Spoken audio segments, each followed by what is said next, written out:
you are still asleep to your own life. And 8 a.m. is the alarm you keep ignoring. Not the one on your phone. The one inside you. The quiet voice that keeps whispering that you were built for more than this, more than the snooze button, more than the scroll, more than the slow surrender that happens before the sun is even up. Today, that voice gets louder. Because the first 2 hours of your day are not just hours. They are a rehearsal for the person you are becoming. Here is what it costs you to keep ignoring this. Every morning you lose, you don't just lose a morning. You lose the version of yourself that morning would have built. The book unwritten. The body unbuilt. The dream that stayed a wish because you gave your best hours to your worst habits. Most people don't fail their lives in one dramatic moment. They fail them quietly, one wasted sunrise at a time, until one day they wake up at 40 and wonder where the fire went. Think of your morning as the headwaters of a river. Everything downstream, your focus, your mood, your work, your relationships, is shaped by what happens at the source. Poison the water at the top, and you carry that poison all day. Purify it, and the whole river runs clean. So let's go to the source. Here are 10 things to do before 8 a.m. First, wake before the world does. The struggle is real, the bed is warm, the room is dark, and your body begs for 10 more minutes. But those 10 minutes are never really rest. They are the day already negotiating you down. When you rise before you have to, you reclaim something no one can give you. Time that belongs only to you. Set the alarm across the room tonight. Rise the moment it rings. You are not waking up early. You are waking up on purpose. Second, don't touch your phone. Most people reach for their phone before they reach for their own thoughts,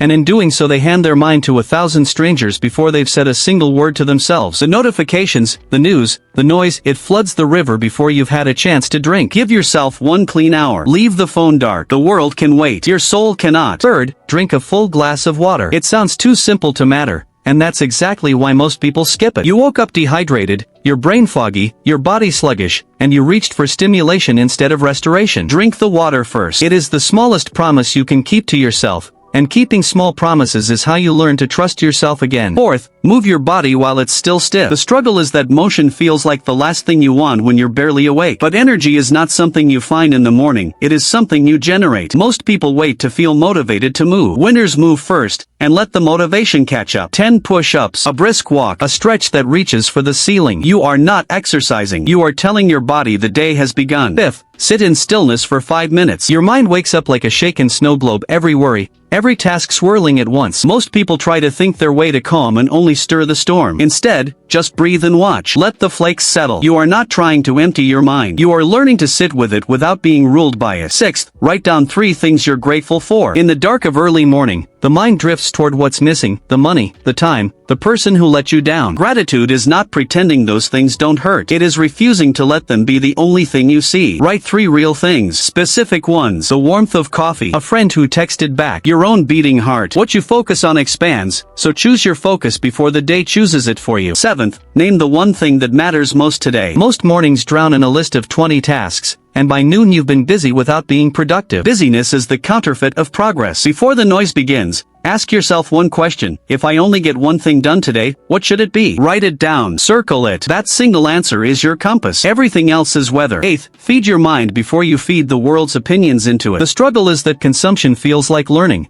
so you scroll and call it staying informed. But there's a difference between filling your head and building your mind. Read 10 pages of something that stretches you. Listen to a voice wiser than your fear. You become the sum of what you let in, so let in the good before the noise gets its turn. Ninth, prepare one thing that makes the day easier. Most people leave the day to chance and then feel ambushed by it. Lay out your clothes. Pack the bag. Write tomorrow's plan tonight. Small preparation removes 100 small frictions, and it's friction, not lack of willpower, that derails most people before they've begun. You are not being fussy. You are being the kind of person your future self can count on. 10th, look yourself in the eye and decide who you're going to be today. Most people let the day happen to them and call it their personality. But character is a choice, made fresh each morning. Stand at the mirror. Say who you are becoming, out loud, as if it's already true. Patient, focused, unshakable. You are not lying to yourself. You are casting a vote for the person you're building. Music. Here is the truth that ties all 10 together. You have been waiting to feel different before you act different, waiting for motivation, for the right mood, for life to hand you momentum. But it never works that way. You do not think your way into a new life. You act your way into it,